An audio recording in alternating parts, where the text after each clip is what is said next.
J'avais été, au contraire, assez hostile à une réglementation générale et absolue qui prévoyait de baisser l'intégralité des routes départementales, notamment à 80, alors que sur certaines routes départementales, il n'y a absolument aucune dangerosité particulière à rouler à 90. En revanche, il y a aussi des routes départementales où même 80, c'était encore trop. Donc moi, je vais proposer à mes services un toilettage qui fera qu'on en reviendra à 90 sur un certain nombre de voiries et que sur d'autres voiries, on pourra en revanche passer à 70, à 60, voire moins lorsque la sécurité l'exige.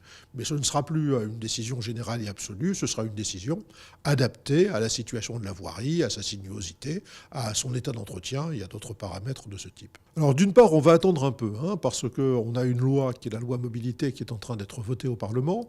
Et je ne voudrais pas, effectivement, aux frais du contribuable, changer les panneaux et devoir les rechanger dans 3 mois. Donc on va attendre que la loi soit promulguée. On va également consulter le préfet, qui est une autorité investie également du pouvoir de police. On va consulter les maires.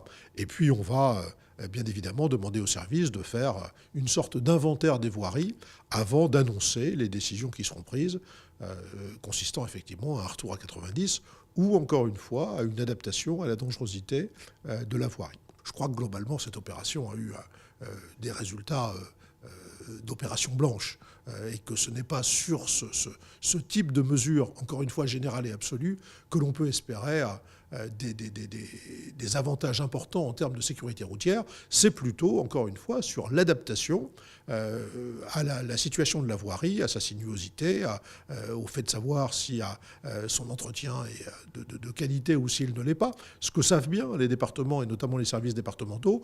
Donc je crois que c'est une solution qui aujourd'hui est une solution de bon sens.